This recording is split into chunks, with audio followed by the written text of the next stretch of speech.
Part 2. The Doll. Without Mary and the dolls, the money will end. But what was killing Mary? I still did not know. I discovered more about Mary during my next few visits. Her name was Mary Nolan. When she was 15 years old, she was in a bad car crash. Her mother and father were killed, and Mary was very badly hurt. The car crash was the reason for her twisted leg. Rose Calumet offered to look after Mary. The law finally agreed because there was no other person to look after the young girl. Rose always thought that Mary's father was a rich man. Then she learned that there was only a small amount of money. After that, she was unkind to Mary. She made her very unhappy. Mary was never able to forget her leg. Her aunt seemed to say, "No man will love you. You will never get married and have children. No man wants a wife with a twisted leg." The years passed, and Mary began to believe her aunt. She stayed with her.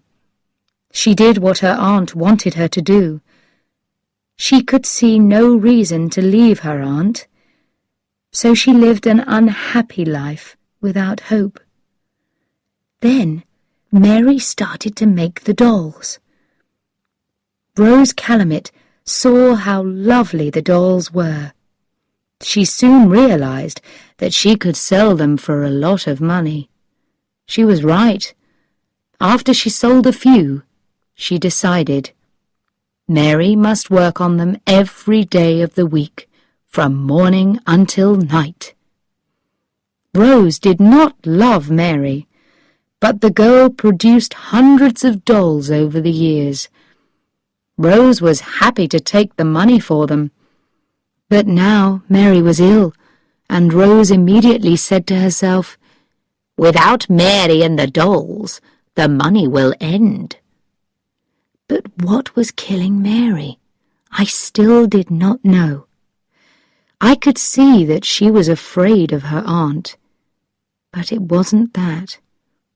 And I couldn't ask Mary, because her aunt was always with us. Mary found it difficult to say anything to me with Rose in the room. I did not tell Mary that perhaps I could make her legs straight. It was more important to discover why she didn't want to continue living. I told Mary to stop working on the dolls, and I brought her some books and some chocolates. For 10 days, she seemed to get better. During my next visit, she smiled at me for the first time. "That's better," I said. I was very pleased to see her happy face. "You must leave the dolls alone for another 10 days. I don't want you to work. I want you to rest, sleep, and read. Then we'll see." But I could see that Rose was unhappy at these words. When I called again, she was waiting for me in her room. "You don't need to come any more, Dr. Amony," she said coldly. "But Mary must not—" I started to say. "Mary is much better now," she said quickly. "Goodbye, Doctor." My eyes went to the box in the corner of the room. There were 3 new dolls lying on top of it. Their faces were as lovely as ever, but they had the look of death on them. Suddenly, I was frightened for Mary. I knew that Rose Calumet was lying. I wanted to push this woman out of the way and crash through the door and see Mary. But I was a doctor. When doctors are told to leave, they have to go. I still did not know what Mary's problem was, but I guessed that Rose was asking another doctor to call. So sadly, I left. But I couldn't forget Mary. I continued to worry about her in the days that followed. Not long after this, I became ill.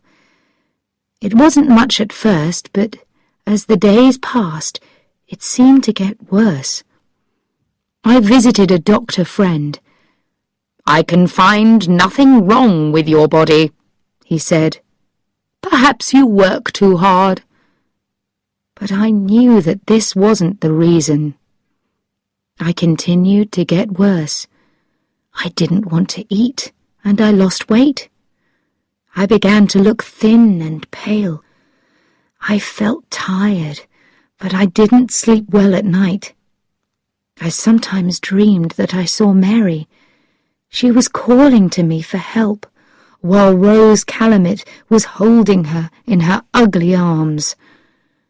I thought about Mary all the time. I wasn't able to help her, I thought. She wanted me to help her, and I did nothing.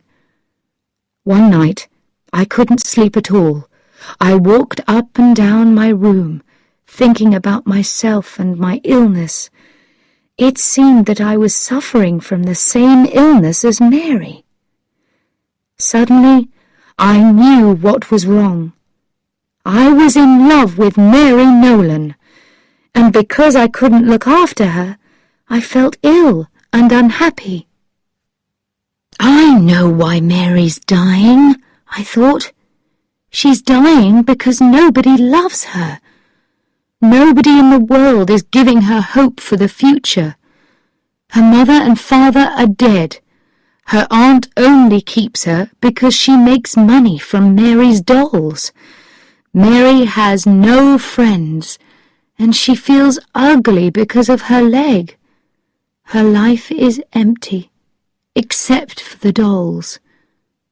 I have to see her. I have to speak to her for a few minutes alone, or she'll be lost to me forever. I thought about this all through the night, and the next morning I telephoned Jim Carter at his shop. "This is Dr. Amony, Jim," I said. "Will you help me?" "I'll do what I can for you, Doctor," Jim said. "You saved my son's life last year, and I'll never forget that. How can I help you?" "Thanks, Jim," I said. "Do you remember Mrs. Rose Calumet, the doll woman?" "Yes, of course," said Jim. "When she comes into your shop again, I want you to telephone me. Then have a long conversation with her," I said. "I need 20 minutes. All right?" "All right," said Jim. "Good," I said. "Thanks, Jim. I'll remember this for the rest of my life." I was worried about a telephone call while I was out, so each evening I put my head round the door of his shop, but he just shook his head. There was no news. Then, one day at 5 o'clock in the afternoon, the telephone rang. It was Jim. He just said, "She's here." I ran to the house where Mary lived. When I got there, I ran up the stairs. Luckily, the door was not locked, and I hurried through into Mary's room. She looked so thin now, and very ill. She still had the paints and pieces of cloth around her. I thought, she wants to make one more doll before she dies. She looked up when I came into the room.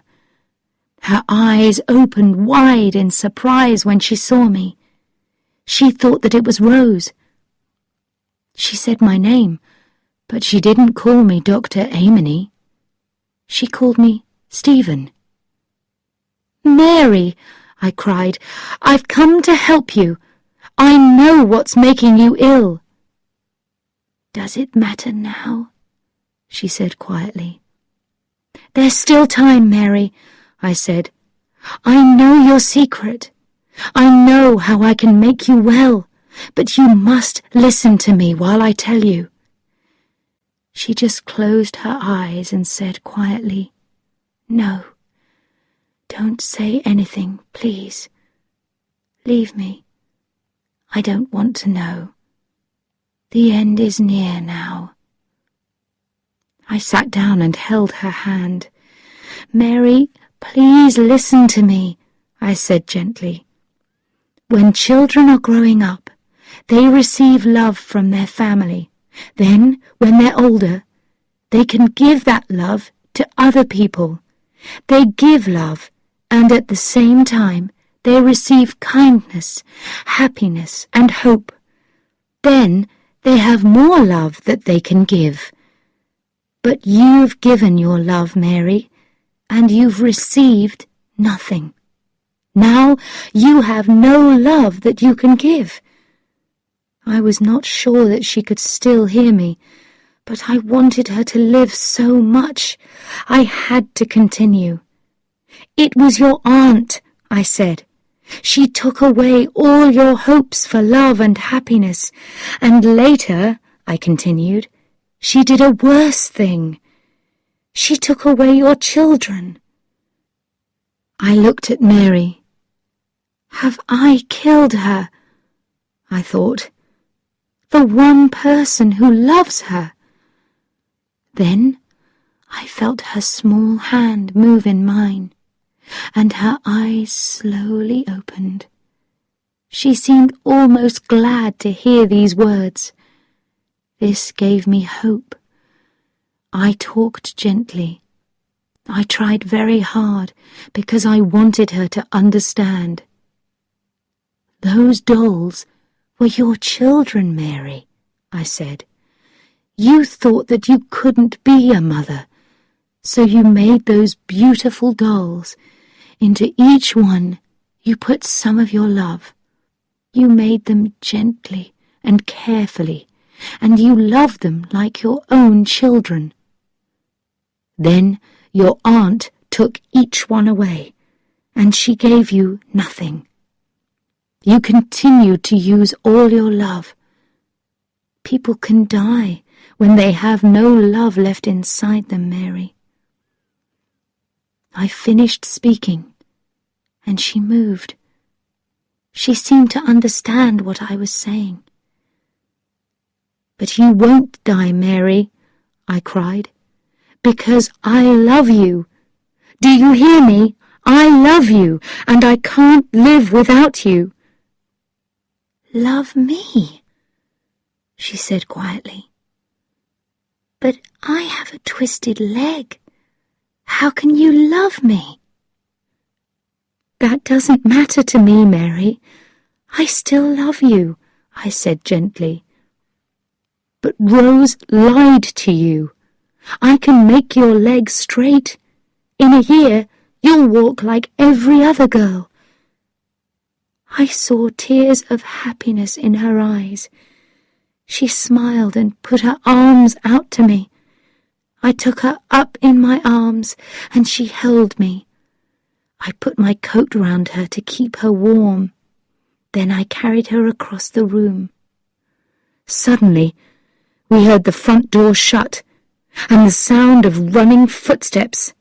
Then Mary's door crashed open as an angry Rose Calumet came into the room.